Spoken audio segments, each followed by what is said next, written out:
So, I mean, I'll start by, saying a few words again about the festival, just because we're really proud of what we're doing here, and I just want to explain a few things because the play production, is one of the most important learning, projects of our students. This event is really a product of collaboration between academics, active in classics and theater research, and curious and creative students. What you will see in the production and in the talks is the outcome of a lively dialogue between people from different walks and stages of their university life, which we very much support and empower. Over the year, we've seen that putting together an event of this scale may sometimes be exhausting and nerve-wracking, especially towards showtime, as theater making always is, especially for the creative team, the director, the producer. I am not this, I am the academic consultant only. But our people come off having built on an extraordinary set of skills, not only professional transferable skills, but also social, interpersonal, and emotional skills. What we are proud to see is that we only partly mentor the students. They mainly mentor each other and build a bank of precious shared knowledge and practice. The festival attracts lots of classics curious and classics loving members of the public, but of course the largest number of our audience are school teachers and pupils like you. In the last few years, the response of this section of our audience has been such that we have decided to use this event as a precious route of communication between academic practice and school practice.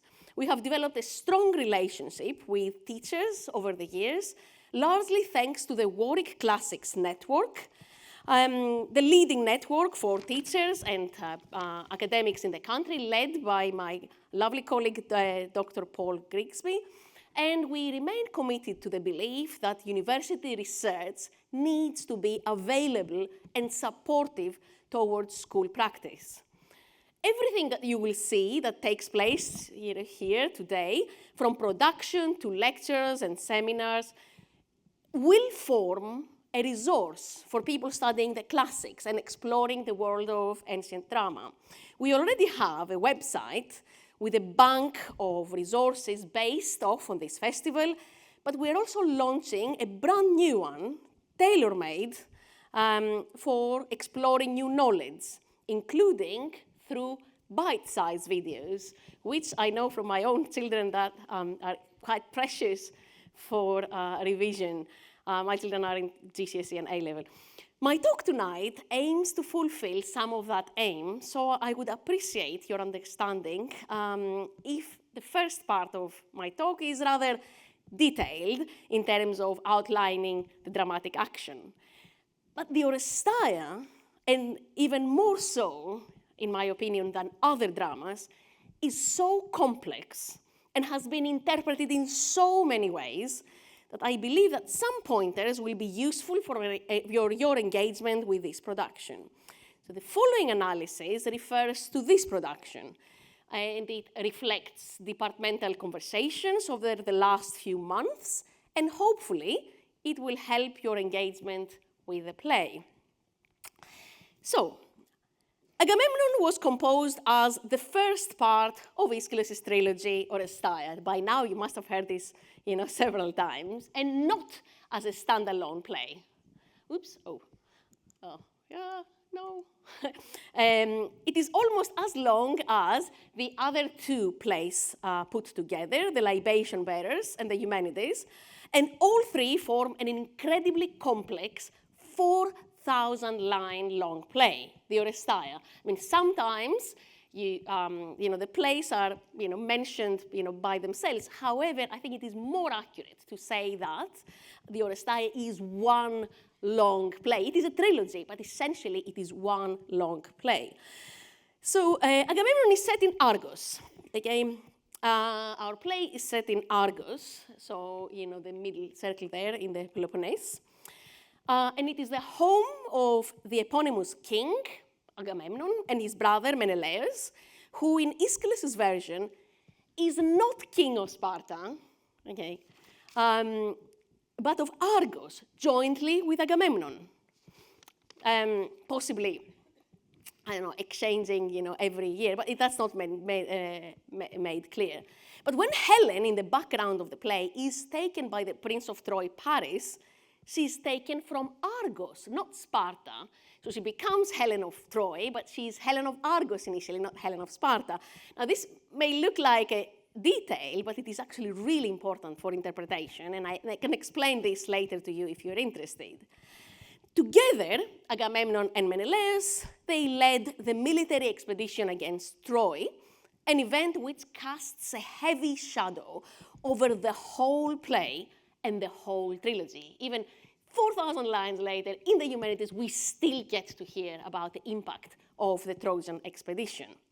So it's not just a background, it is very much in the foreground.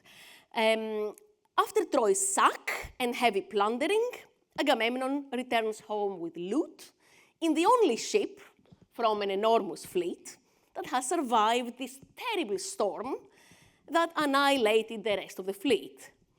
Now, in modern visual media, most of them, all of this would of course be dramatized. Okay, you go to the cinema, you see wonderful storms and shipwrecks. But this is Greek theater. So all of this that I told you now would have been narrated by either the chorus, who in the ancient production would have sung these in long odes, or at least chanted and danced at the same time. Spoiler, our students didn't want to sing and dance, so they mostly recite. Or you would have learned these from characters whose role is to build past events in front of our eyes, such as the herald. I'm afraid you need to pay attention to these long narratives of the chorus. It pays off. And the heralds. Agamemnon's homecoming and the Trojan riches that the expedition had set off to take are at first celebrated by the herald, who arrives to announce that the expedition has been a success, suppressing, of course, the army's heavy losses and suffering. In our production, we actually have divided these long narratives of the herald into two parts. So we have two heralds, and you will see what the difference between them is. But there is a kind of forced celebration of the sack of Troy, rather forced celebration of the sack of Troy by the herald. I'm afraid this does not last long, because Agamemnon's wife, Clytemnestra, usurps the action by helping reveal the fuller and much grimmer truth and orchestrating Agamemnon's homecoming. She has waited 10 long years to avenge the death of their daughter Iphigenia, whom Agamemnon had sacrificed as a young maiden to facilitate their expedition's sailing. Now, once Agamemnon sets foot in the house, you've heard this many times by now, Clytemnestra murders him alongside Cassandra, the Trojan prophetess, who is the only character on stage who does not only know the terrible past and horrific secrets of the palace at Argos. Everyone else is suppressing, these dark secrets, but is also the one who, in a scene of what looks like prophetic madness, reveals everything that is hiding in this deadly household to us. But of course, for Clytemnestra, she is just Agamemnon's presumed concubine and also a mere possession, a mere commodity among the war's loot, and she is expendable. Now, the play closes with the queen glorifying the husband's murder and assuming full control of the house and the kingdom's power and riches, together with her own lover Aegisthus, who is also a scion of the Atreid household. So basically, to boil it down, pretty much everyone in this play is part of this extremely dysfunctional Greek house. So Agamemnon has been performed as a standalone play much more often than it has been as part of the entire Oresteia trilogy. As you may judge from the summary that I just gave you, it is more than capable of standing on its own. It has suspense and intrigue and a powerful and well-developed set of characters that have captured audiences' imagination for millennia.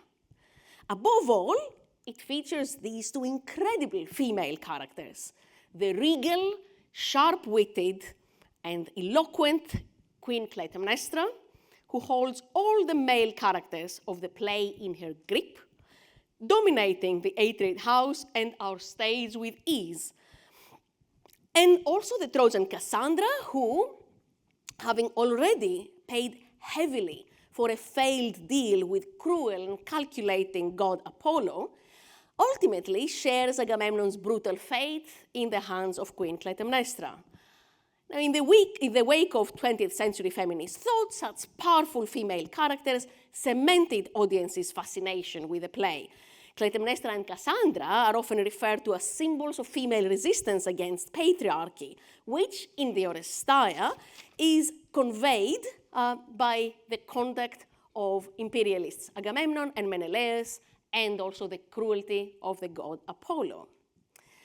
Now, perhaps largely because of the fascination with these incredibly powerful female characters, performance history of the Agamemnon sometimes includes little more than just a nod towards the other two plays, where Cassandra does not feature anymore, she's been murdered, and Clytemnestra's role, who goes on to be killed by her son Orestes, feels actually weakened. But the other two plays, if you think about it, the other two plays were part of the original design. Okay, they all together, all these three plays, lead to the Oresteia's finale. So they are important.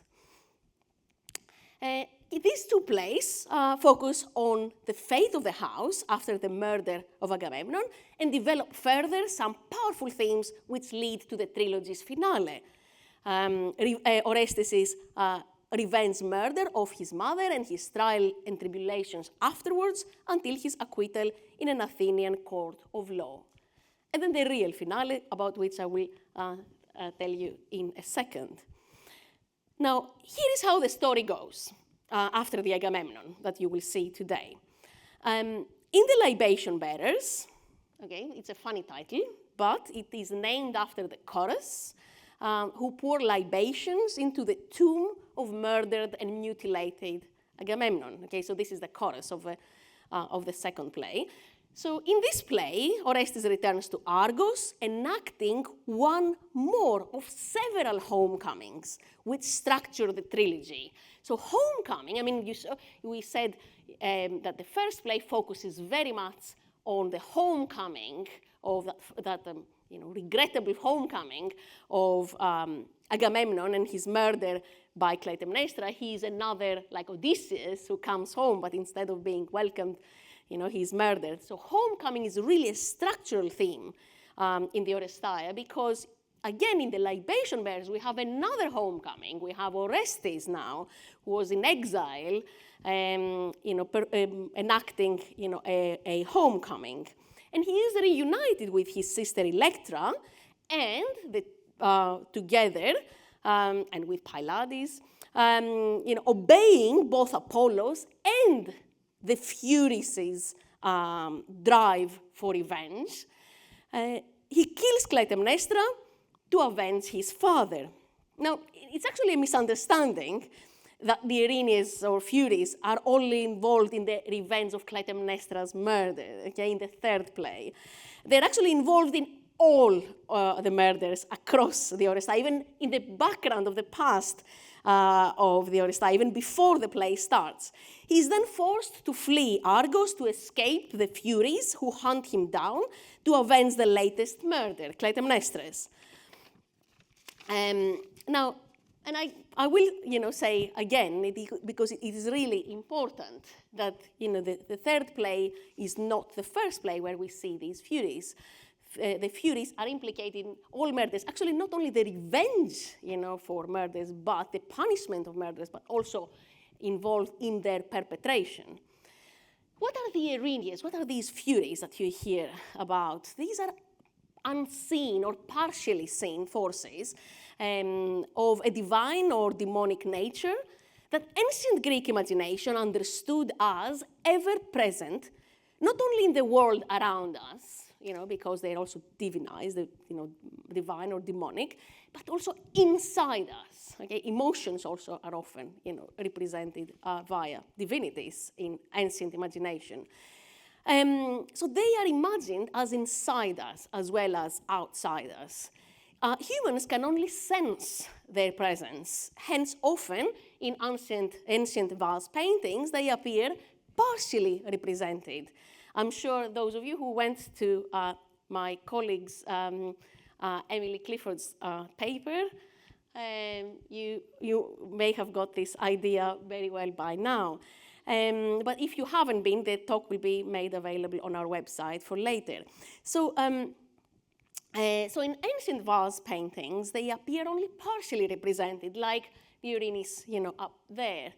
And surely, in this famous painting of the murder of Clytemnestra, where Orestes is hunted by the Furies, by Bouguereau, the Erinyes appear around Orestes, about to hunt him down, but his gesture closing his ears, paradoxically, suggests that these voices and visions that he has are generated from inside his mind, like hallucinations in our modern understanding.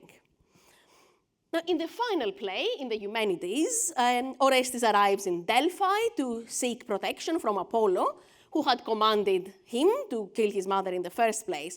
But despite the gods' verbal assurances, Orestes cannot find salvation or protection in Delphi, so he runs away, and he can only find sanctuary in Athens, where he is acquitted in a court of law. The trilogy ends with an impressive, albeit enigmatic scene, which focuses not on Orestes' final homecoming, return to Argos. That bit actually takes only 30 minutes of the actual text. And that's no more than 3 minutes of dramatic action. The finale, which is around 300 lines of text, so 30 minutes of dramatic time, at least, focuses on the homecoming of the Furies, the Erinyes, who find a new home in Athens, as well as an official cult, and thus a firm place in the wider cosmic order.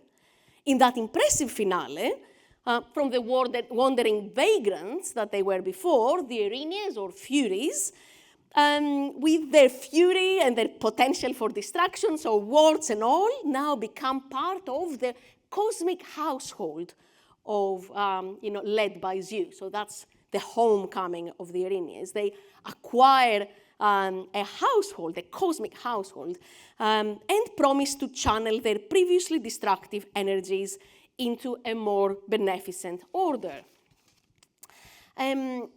So the Warwick production that you will see has been conceived to allow Agamemnon to work both as a standalone play and as part of the Oresteia.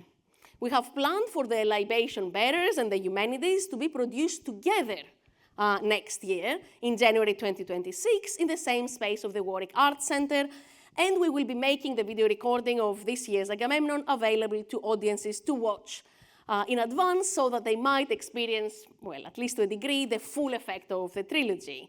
I'm sure you wouldn't want to sit in this theatre for 4 or 5 hours to watch the trilogy all at once. So the production has also been conceived to convey that Agamemnon was largely a reworking, so an imaginative re-engagement of Aeschylus with his earlier play, the Persians, our earliest surviving play.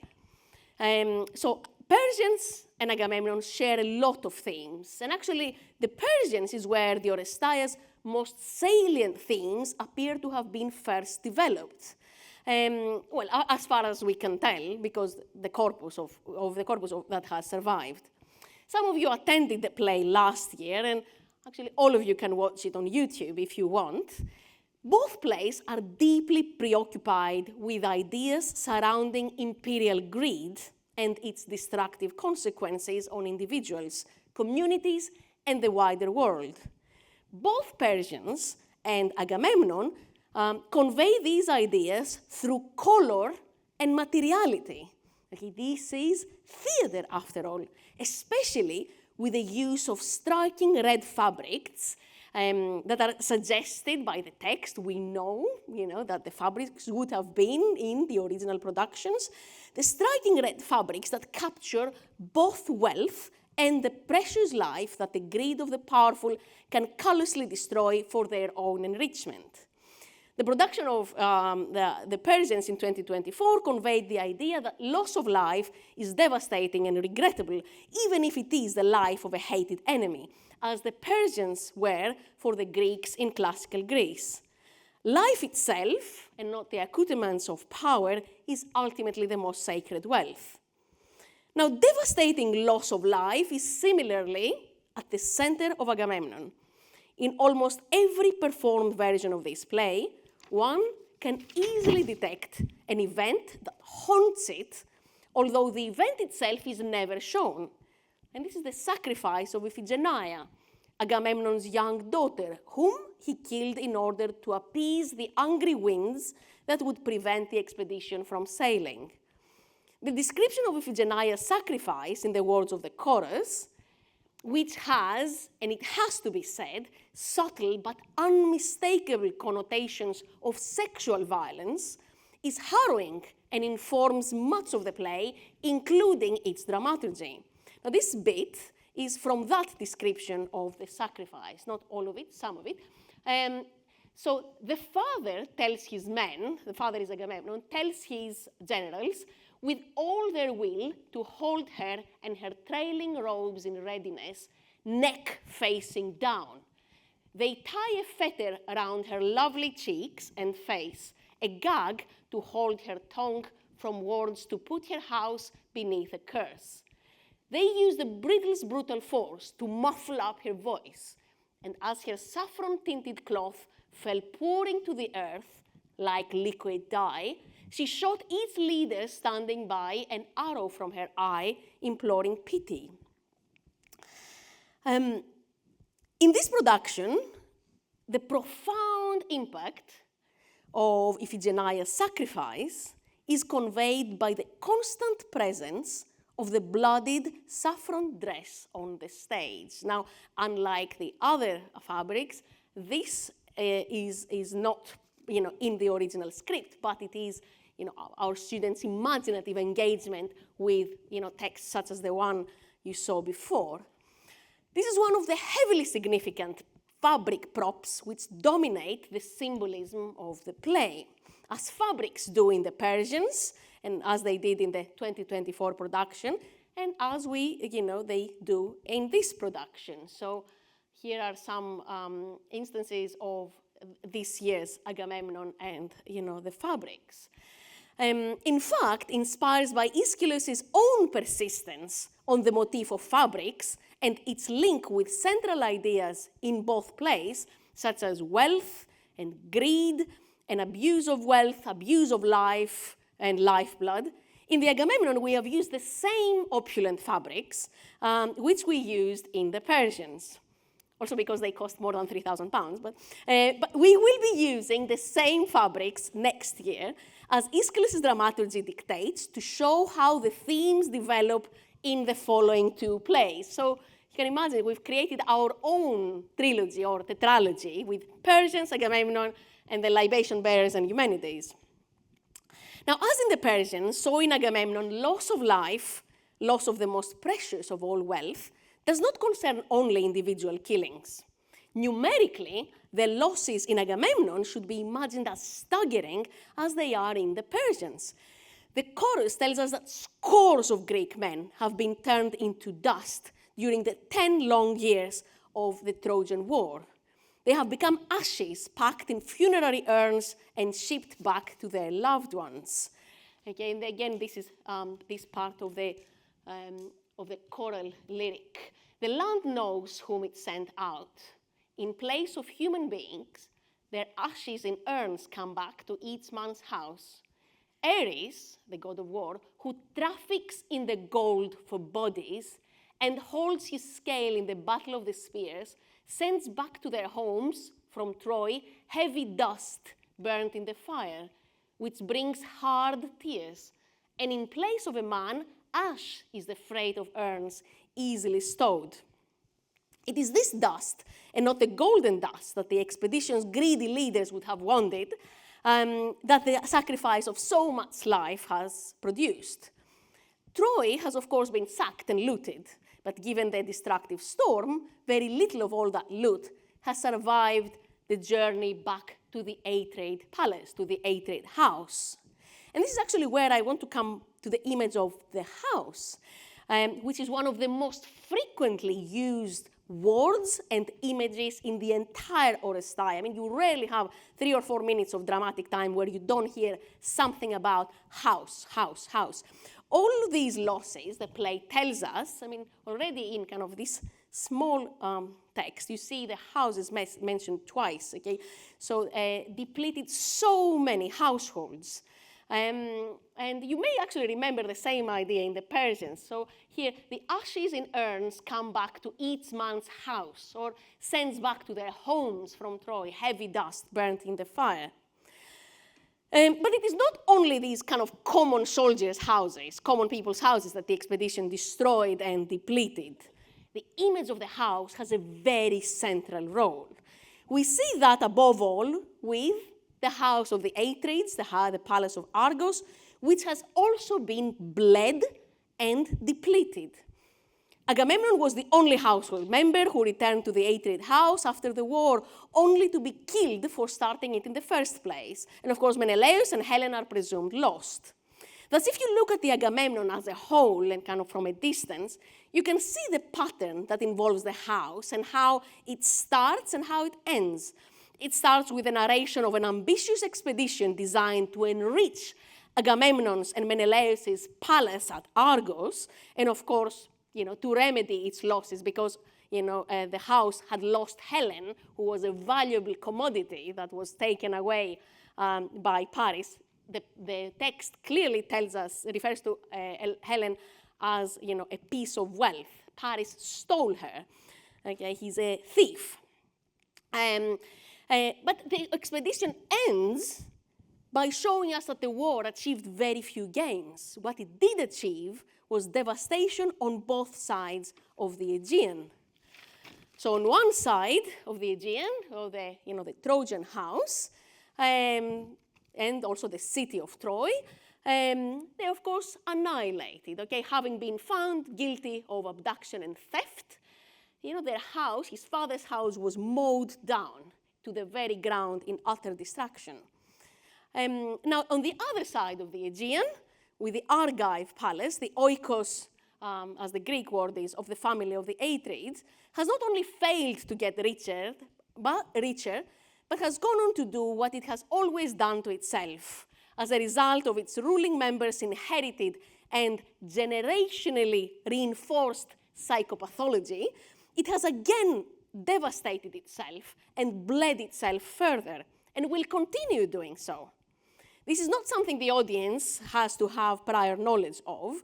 During the play, we hear multiple times about previous generations' kin murders, or pies, as Paul was telling you, including killing and cannibalism of children. Okay, so it's, for example, when we hear about the murder and cannibalism of the children of Thyestes from the same household. So this is the most recent kin murder, referred to here by Cassandra, who can see the past and who reveals the secrets, the dark secrets of the house. Also, as a prophetess, she has clear vision. So this kin murder was fueled by the feud between the fathers of Agamemnon and Menelaus over possession of a woman and over the palace's rule and riches. Now, by the end of the expedition, Iphigenia has been murdered. Menelaus and Helen presumably are lost at sea. Agamemnon has been brutally killed, and Orestes, who was until recently sold into exile, as the play tells us, again reinforcing the economic theme, is destined to kill his mother in revenge. So the house bleeds profusely and for generations. This is one of the many things that this powerful scene that you will witness towards the middle of the play conveys. This is the tapestry scene, where the fabrics, both lifeblood and wealth of the house, are shown, and this is clearly shown in the text, flowing out of its opening in an endless precious stream which Agamemnon will trample and destroy, and which captures not only the past and the present, but also the future. Thus, if you think about it, the Trojan War, its horrific precedents and aftermath, the endless flow of blood, as one critic famously said, was neither success nor failure. For the Atreid household and its destructive and self-destructive madness of its elite members, it was business as usual. Now, where will all this end for the royal household of the Atreids? Aeschylean audiences are not accustomed to simple solutions. Aeschylus' theater does not consider myths and their outcomes merely in a local context, nor even in a context that focuses only on human affairs. Okay? Aeschylus' imagination is far more ambitious than that. It is, of course, understandable that we get fascinated with the murderous dysfunctionality of the Atreid house, but the playwright, I believe, would have been utterly disappointed if we did not see what this dysfunctionality corresponds to in our world more widely. Because for this playwright, for Aeschylus, anything that happens on the ground is inextricably linked with and has wider ramifications in the cosmos, in how the world works. In the Persians, for example, that ripping apart of Xerxes' army is portrayed as a reaction of the cosmic order, which Xerxes' imperialism had violated earlier. And we see the whole of nature in an almost animate form turning against the Persians to redress their spiraling imperial greed. In our production last year, we tried to convey this idea by emphasizing the element of earth, another topic, a theme and word that really features heavily in the play. The earth, which is both host of the thousands of dead that the expedition resulted in, but also as a seat of nature, as a seat of the generation of life, which was violated by Xerxes and his imperialist war. By the end of the play, the characters are surrendered to the power of the cosmos that had led them on in their hubris, crushing them at the end for punishment. They kneel, scratch and beat the earth in despair, and they curse that demonic element which fed their greed. Now, this was in the Persians. By the time of the Oresteia, which is 14 years later, as Aeschylus kind of reworks ideas, in his practice, in his head, in other plays, including the Seven Against Thebes, this mysterious cosmic and demonic power that in the Persians is understood to fuel destructiveness, excess, and greed, and to punish it, seems to have taken a concrete and plural shape, actually, in the form of the Furies. Okay? You will hear these Furies mentioned several times in the course of the play. I mean, different productions today imagine them in different ways. These are some of the examples. What are the Furies? They are demonic powers that are associated with the earth, and as I said earlier, they are present, ever present, in any individual, in any society. Strangely enough, they are somehow necessary for the way the world works. But they're also incredibly destructive if left to their devices, enraged and not managed properly. Now, as I explained earlier, the Erinyes, or Furies, are not there only in the last play to avenge the murder of Clytemnestra. They are, in fact, they are there from the very beginning, from our own Agamemnon. And this is one of the many things our production is inspired by. The Furies emerge multiple times in the words of the character, but more crucially, they emerge on stage. Okay? Most notably, they emerge as the demonic powers of the house. As they occupy the house, they also occupy the hearts and minds of its members. So you can see the association of the interior of the house and the interior of the hearts and minds of its members. And actually all of its members, from Agamemnon to Menelaus to Clytemnestra and even Orestes. For Aeschylus, the house and its dark energies is a microcosm. It's a microcosm of the wider world and the mysterious powers at play. It is these entities, these problematic entities of the cosmos, that we can only sense and not see. We cannot really understand, but we know that they're there, that the Oresteia, or at least in my view, the Oresteia that Aeschylus composed, perhaps not every Oresteia that you will see on the modern stage, is ultimately about. So I hope you will notice them at least a few times in the course of the production, mainly through lighting effects and wind sounds. And this was the take of our students on my latest research. So lighting effects and wind sounds. Even more so, I hope you will come back in January 2026 to experience the ambitious development and cosmic finale of this tantalizing play, the Oresteia. Thank you.